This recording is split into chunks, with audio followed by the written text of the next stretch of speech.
우리는 예수님을 나의 구주요 또 나의 그리스도라고 고백합니다. 예수님께서 이 땅에 오셔서 예수님께서 행하신 일들을 보고 우리는 예수님이 나의 구원자라고 이렇게 고백을 하지 않습니까? 이런 이 메시아의 조건이 무엇인가 오늘 생각을 해보면, 먼저 그가 오셔서 귀신을 쫓아내고 또 병든 자를 고치고 또 그가 이렇게 우리에게 필요한 것들을 이렇게 기적으로 공급해 주시는 것을 보고 우리가 그리스도의 그러한 모습을 볼 수가 있습니다. 또한 두 번째로는 그리스도께서 오셔서 제자들을 불러서 제자들에게 천국 복음을 가르치고 또 제자들에게 하나님의 그러한 뜻을 알려주시고 예수님과 함께 하면서 또 복음을 이렇게 전하게 하는 일을 하셨습니다.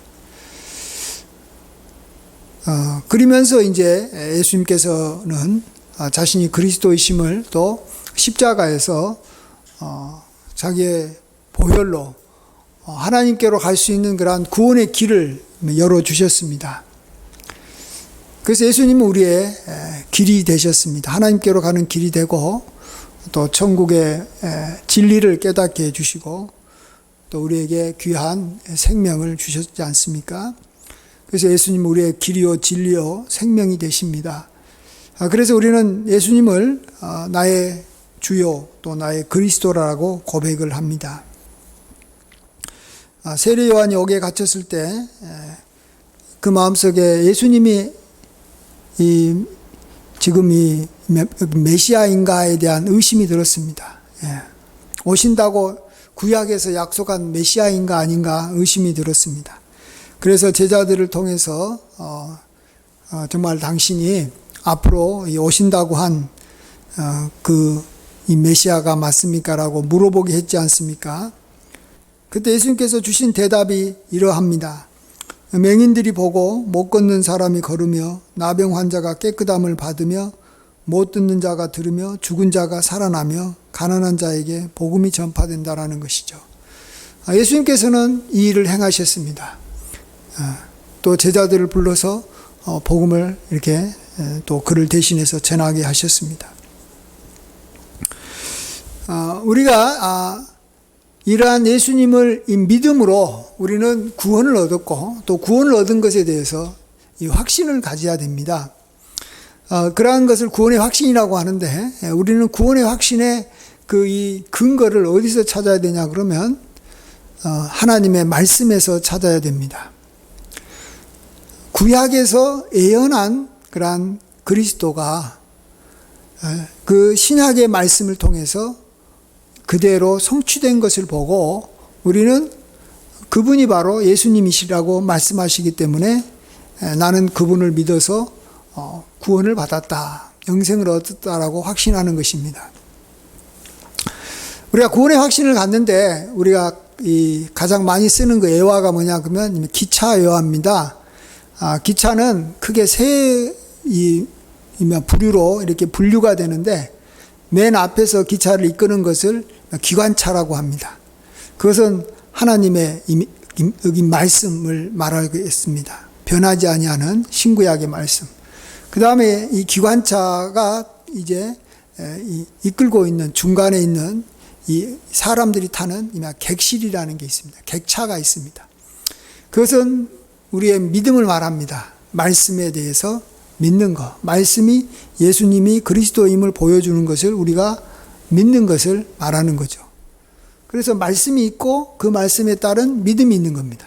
근데 제일 마지막 칸에는 이렇게 화물을 싣는 화물칸이 있습니다. 그것이 이루어지면 그 화물칸은 우리의 이 감정을 말합니다. 여기서 감정이라는 것은 나는 구원받았다는 생각이죠. 그게 구원의 확신인 것입니다. 그러면 기쁨도 생기고 또 소망도 생기고 감사도 생깁니다. 우리가 구원의 확신이라는 것은 그냥 구원의 확신을 갖겠다라고 해가지고 생기는 게 아닙니다. 또 내 삶 속에서 뭐 좋은 일이 생기고 내 병이 낫고 기도가 응답돼서 구원의 확신을 우리가 갖는다는 것은 그건 얼마 가지 못해서 금방 식어버립니다. 왜냐하면 구원의 확신은 사실 감정이거든요. 느낌이거든요. 그런 느낌이 우리가 강하게 자주 오는 것이 좋지만 또 안 올 수도 있어요. 그런다고 해가지고 그 사람이 구원을 안 받았느냐? 그가 만일 신구약에 쓰여진 그리스도에 관련된 그 말씀을 그가 듣고 그것을 마음에 믿었으면 이미 그는 구원을 받은 것입니다. 그래서 우리는 구원의 확신의 근거를 우리의 감정, 내가 구원을 받았다라는 그런 감정에 두는 것이 아니라 또 내가 예수님을 믿는다라는 그 믿음에 두는 것도 아닙니다. 믿음도 사실은 시간이 지나면 그 믿음이 약해질 수도 있고 믿음이 점점 이렇게 사라질 수도 있는 겁니다.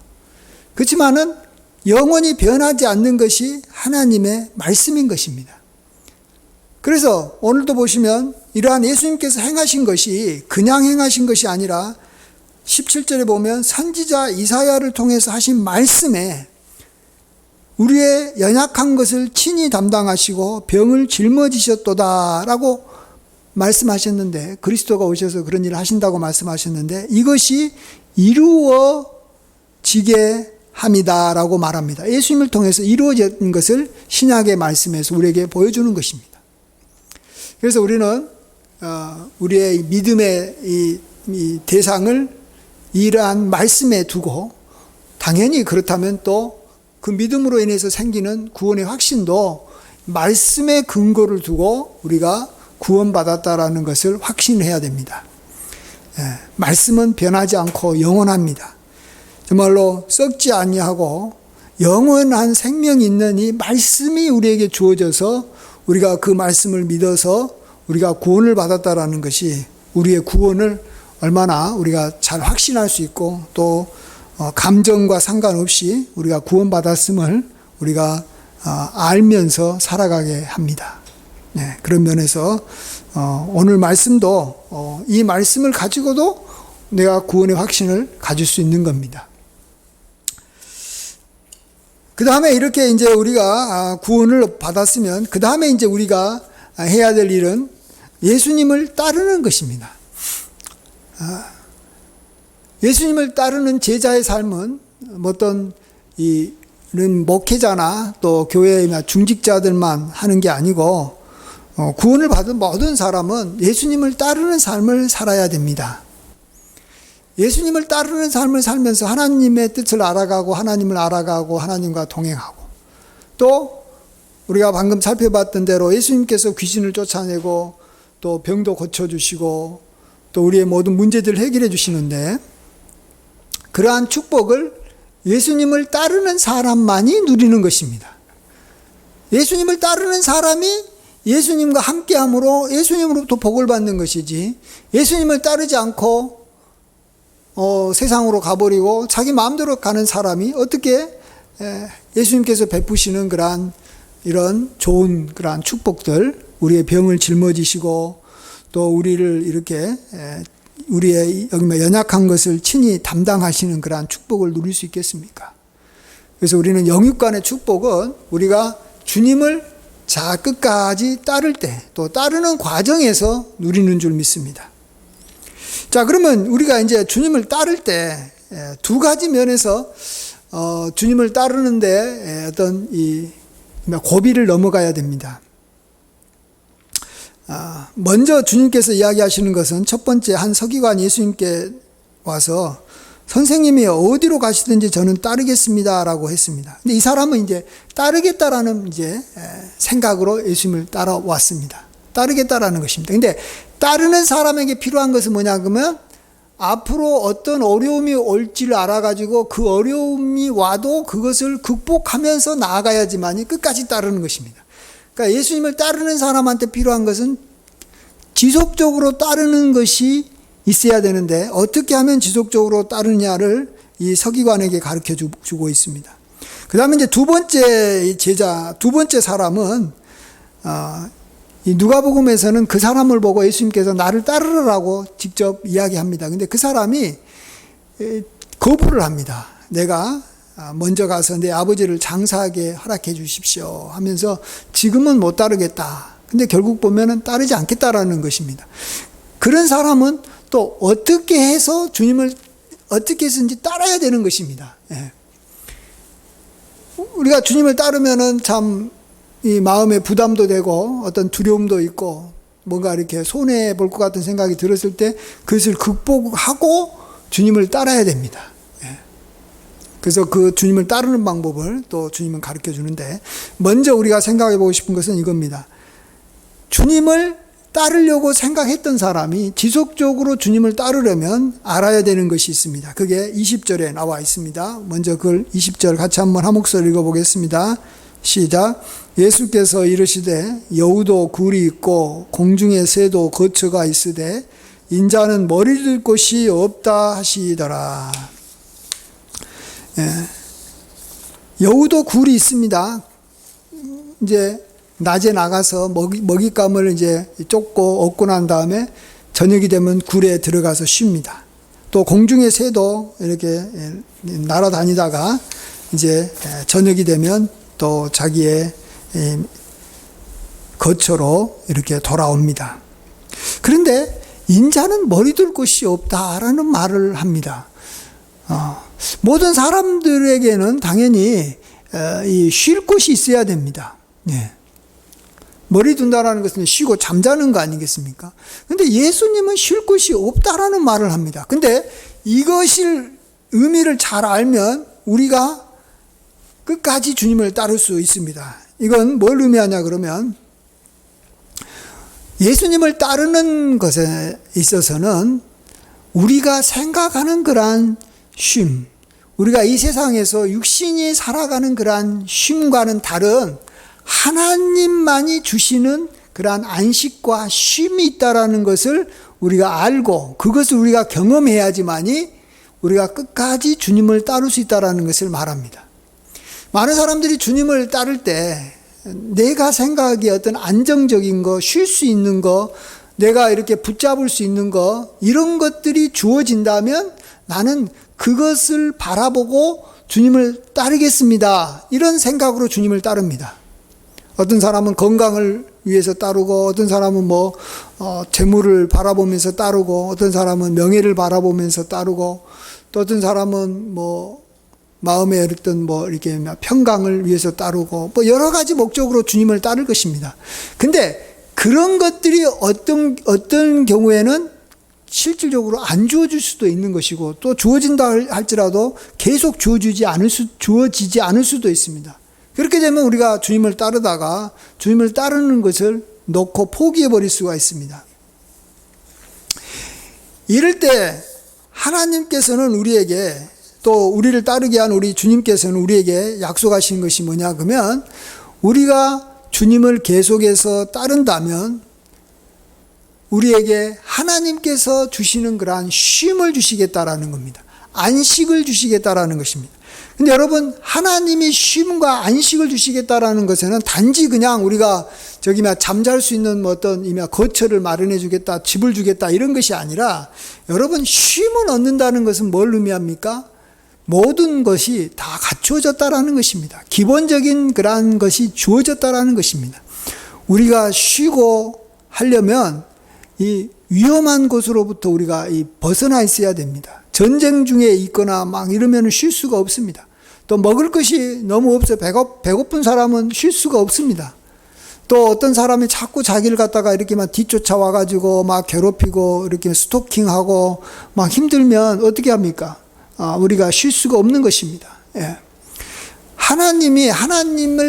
우리가 하나님을 따라가면 하나님께서 나에게 쉼을 주신다. 내가 생각하는 것으로 쉬는 것이 아니라 하나님이 우리에게 반드시 쉼과 안식을 주신다라는 것을 우리가 믿어야 됩니다. 예. 그럼 실질적으로 주님께서는 쉼을 주시고 안식을 주십니다. 예. 주님께서는 우리가 멍에를 메고 주를 따르면 우리가 쉼을 얻을 것이다라고 말해주고 있습니다. 이 세상 삶이 참 피곤하고 힘듭니다. 왜요? 쉼을 얻으려고 굉장하게 노력하는 것입니다. 쉼을 얻기 위해서 노력하는 겁니다. 새들도 왜 다닙니까? 가서 이렇게 먹을 것을 얻어와서 나중에 그 먹을 것을 쌓아놓고 편히 쉬려고 그러는 것입니다. 우리에게 진정으로 쉼을 줄 수 있는 분은 하나님이신 줄 믿습니다. 그럼 우리가 언제 쉼을 얻지 못하느냐? 그것은 우리가 주님을 따르지 않을 때, 또 다른 말로 해서 우리가 하나님의 말씀에 순종하지 않을 때, 그래서 하나님의 진노를 일으킬 때, 하나님이 우리에게 쉼을 주지 않을 때, 그럴 때 우리가 쉼을 얻지 못한다는 것을 아셔야 됩니다. 하나님께서 우리에게 쉼을 주시면 우리는 확실하게 쉴 수 있습니다. 확실하게 안식을 누릴 수가 있습니다. 우리 함께 하나님 말씀 한 말씀만 같이 한번 성경책에서 한번 찾아보겠습니다. 히브리서 4장 우리 3절 말씀 뒤에 나와 있습니다.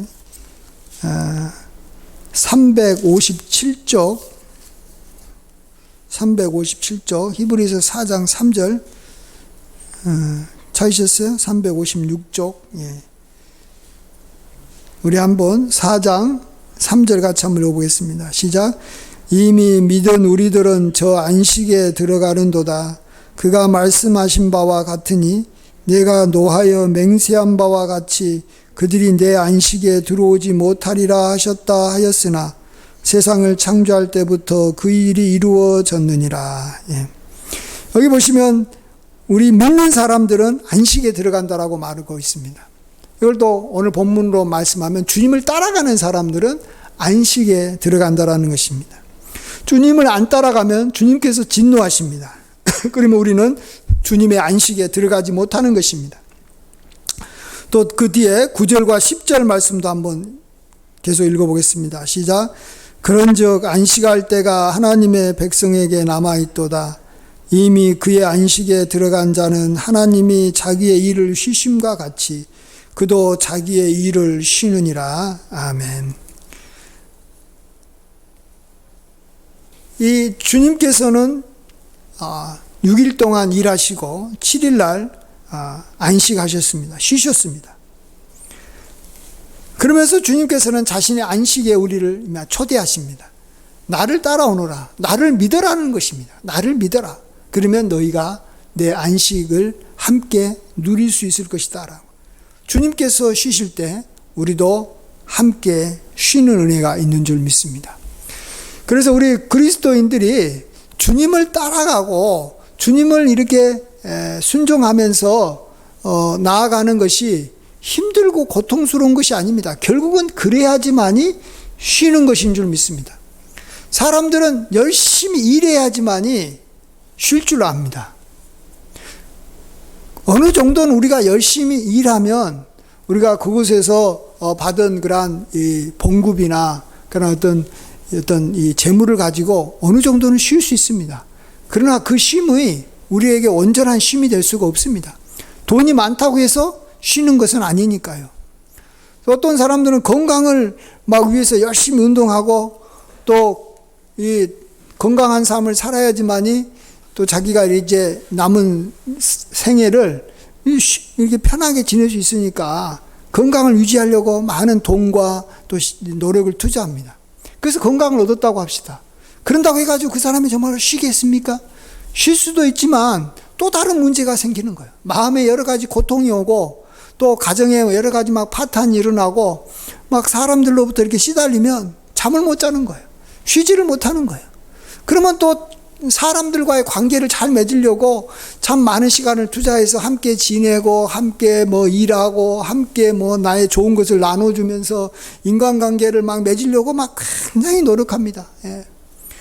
그러면 어느 정도 쉼은 오겠지만 그런다고 해서 쉬는 게 아닙니다.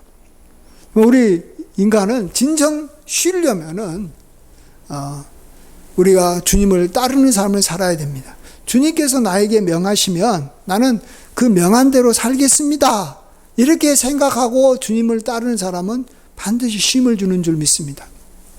주님은 바로 아까 봐도 병든 자도 고쳐주잖아요. 병든 사람은 쉼이 없어요. 귀신 들린 자에게 주님께서는 그의 귀신을 내어 쫓아주잖아요. 또 맹인들의 눈을 뜨게 해주잖아요. 맹인들이 눈을 뜨기 전까지는 쉴 수가 없어요.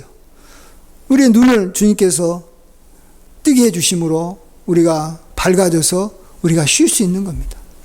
그래서 주님은 우리를 쉬게 하려고, 진짜로 쉬게 하려고 우리를 부르신다.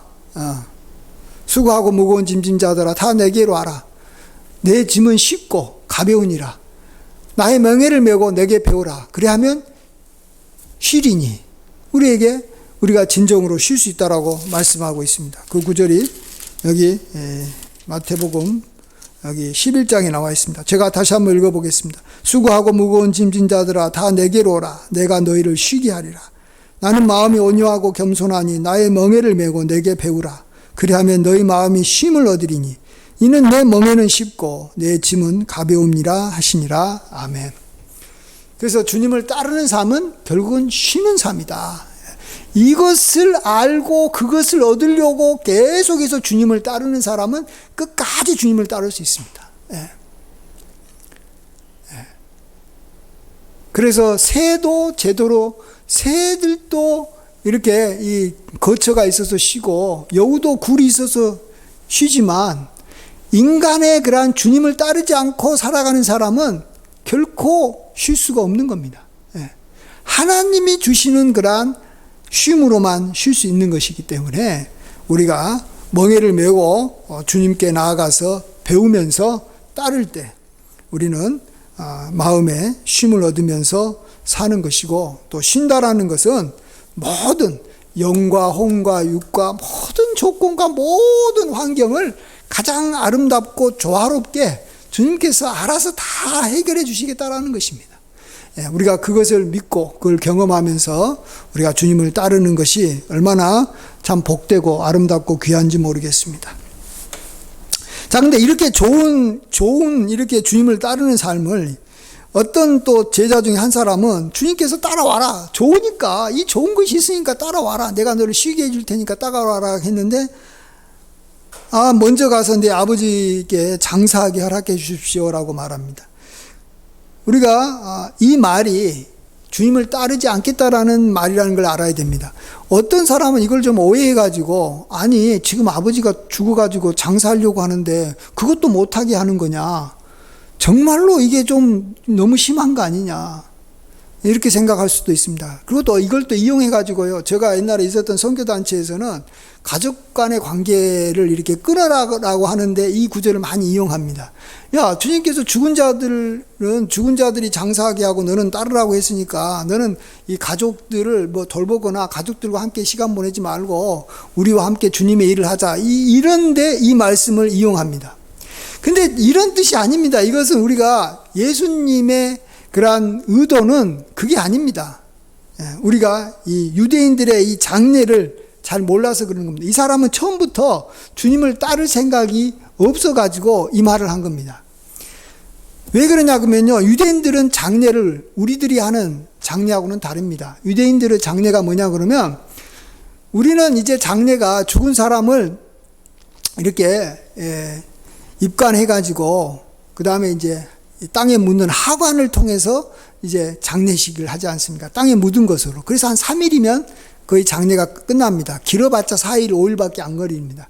그러나 유대인들의 장례는 그렇지 않습니다. 유대인들은 우리 지역과는 다르게 굉장히 이렇게 덥고 이렇게 금방 이렇게 썩기 때문에 사람이 죽으면 그 시체를 하루나 이틀 안에 빨리 그들이 정한 이 굴 속에다가 시체를 갖다가 놓고 이제 짐승이 들어가서 이렇게 먹지 못하도록 굴의 입구를 이렇게 닫아 놓습니다. 그래서 일단은 끝납니다. 그런데 장례는 그때 하는 게 아닙니다. 이때 장례가 아니라, 장례는 언제 하냐 그러면 굴에다가 이제 시체를 갖다 놓으면 이제 한 사흘쯤이나 되면서부터 이제 썩어서 냄새 나기 시작합니다. 우리나라는 그렇게 뭐 겨울 같은 데는 뭐 한 달 가도 뭐 썩지 않을 수도 있습니다. 춥게 되면. 근데 거기는 우리가 나사로가 죽었을 때 예수님이 그 굴 앞에 섰을 때, 무덤 앞에 섰을 때 냄새가 났던 것처럼 막 썩기 시작합니다. 그래서 여기 6개월에서 한 1년 정도가 지나면 완전히 이렇게 살은 없어져 버리고 뼈만 남게 됩니다. 그러면 이제 그때 가족들이 이제 우리 이제 돌아가신 분의 이 살이 다 없어지고 이렇게 뼈만 남았으니까 그 뼈를 이제 모아가지고 이 항아리 하나에다가 그 뼈를 다 모아가지고 이렇게 담습니다. 그것이 장례식입니다. 그러니까 죽은 시체의 이 뼈만 한 1년 가까이 됐을 때, 한 6개월에서 1년 가까이 됐을 때 뼈만 모아가지고 그 구레에다가 따로 이 항아리를 마련해서 그 이름을 적고 거기다가 넣는 거죠. 그러니까 유대인들의 그 묘는요, 여기 가족묘예요. 여기 증조 할아버지 이 항아리에 증조 할아버지 뼈가 들어있고, 또 할아버지 항아리에 할아버지 뼈가 들어있고, 아버지의 항아리에 아버지 뼈가 들어있는 것입니다. 그래서 뼈를 모아가지고 넣는 것이 이 장례식인데, 이 사람이 뭐라 그랬어요? 내가 먼저 가서 내 아버지를 장사하게 허락하소서. 이 말은 뭡니까? 말은 그 장사를 해야 될 때는 장사를 해야 되겠죠. 근데 먼저 가서 아버지의 장례를 하고 오겠다. 뭐 언제 오겠다라는 거예요? 언제 장례를 하겠다라는 거예요? 장례가 안 정해진 거예요. 그것도 혼자서 결정한 것도 아니에요. 가족들이 다 모아가지고 그 장례를 할 때는 이렇게 여기만 날짜를 정하는데, 정해진 날짜도 없고 앞으로 뭐 몇 달이 될지, 길게는 한 1년까지 기다려야 되는데 결국은 주님을 따르지 않겠다라는 것입니다. 그럴 때 주님께서 죽은 자들이 그들의 죽은 자들을 장사하고 너는 나를 따라라. 지금 그렇게까지 내가 너한테 시간적인 여유를 이렇게 줄 수가 없다. 너는 지금 따르라는 것입니다. 그러다가 주님을 따르다가 또 이제 다시 또 이렇게 여기 소식을 듣고 이 가족들이 이제 그 죽은 사람의 그 아버지의 그 뼈를 모아가지고 항아리에 넣는 날이 있다라고 하면 그때 가가지고 장례에 참석하고 나중에 이렇게 참여하면 되는 거예요. 지금은 따르다가 장례식이 되면 따르는 거예요. 우리도 그러잖아요. 지금 이 예배를 드리다가 먼저 예배를 드리고 그 다음에 또 아버님이 돌아가셨다 그러면 그 장례식에 참석하면 되는 거예요. 그런 거지. 내 아버님 저기 돌아가실 때까지 나는 교회 못 나가겠습니다. 그럼 말도 안 되는 거잖아요. 아버님이 장례가 끝날 때까지 지금 여기 살아계신 분을 보고 아버님 곧 돌아가실 것 같은데, 이 언제 돌아가실지 모르지만 뭐 한두 달 내에 돌아가실 것 같은데 뭐 돌아가시고 난 다음에 제가 교회 가겠습니다. 그럼 말도 안 되는 거잖아요.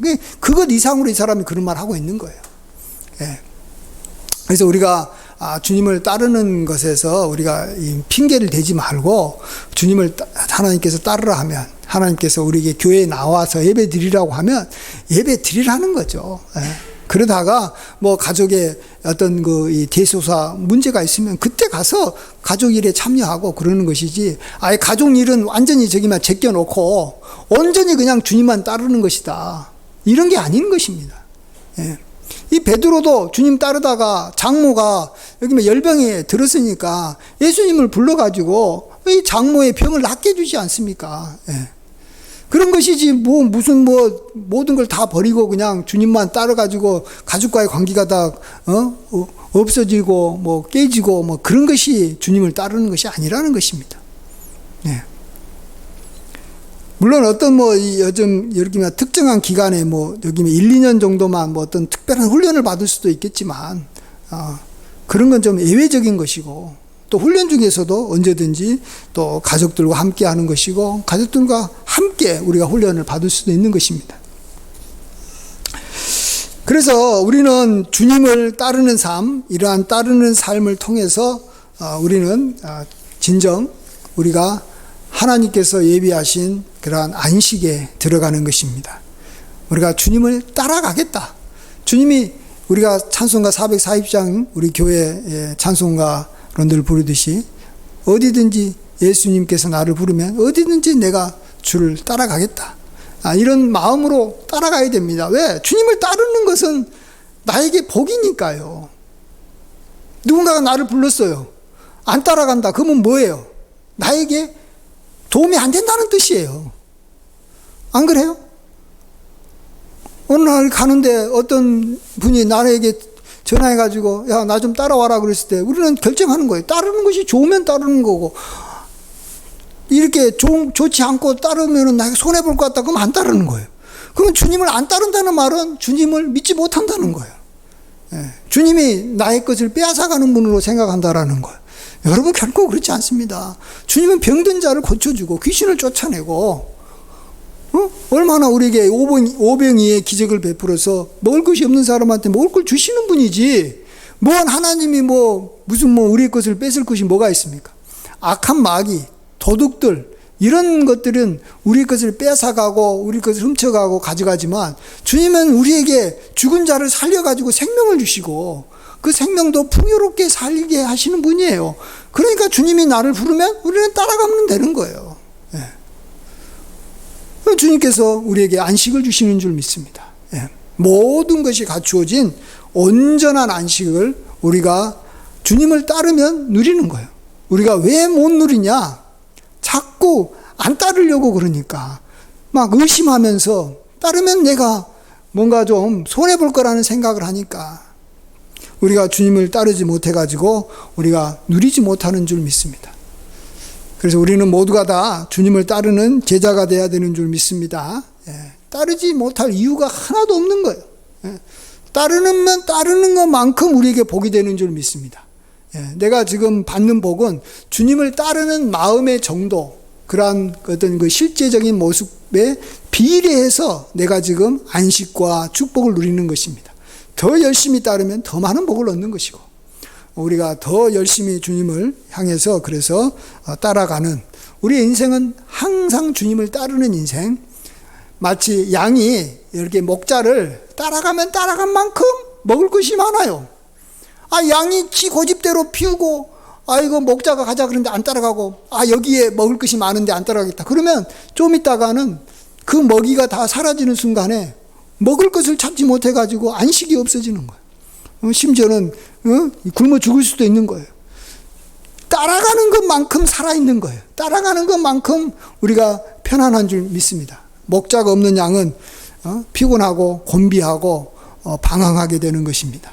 우리가 주님을 늘 따라감으로 우리에게 하나님께서 약속하신 이런 귀한 축복을 온전히 다 받아 누리시는 저와 여러분이 되시길 주의 이름으로 간절히 축원드립니다. 아멘. 기도합니다. 모든 영광 홀로 받아 주시옵소서. 주님은 우리의 선한 목자이십니다. 선한 목자는 우리에게 가장 필요한 것을 우리에게 준비하시고 그것을 주시고자 하는 줄 믿습니다. 우리가 주님을 따라가면 언제든지 우리에게 필요한 것을 우리가 다 받아 누려서 주님의 안식에 거할 수 있음을 믿사오니 주여 우리로 하여금 주께 순종해서 그 주님의 안식에 온전히 들어가게 하여 주시고 그 안식과 그 축복을 영원히 누리게 하여 주시옵소서. 모든 영광 주님께 돌리옵고 존귀하신 예수님의 귀하신 이름으로 감사하며 기도하옵나이다. 아멘.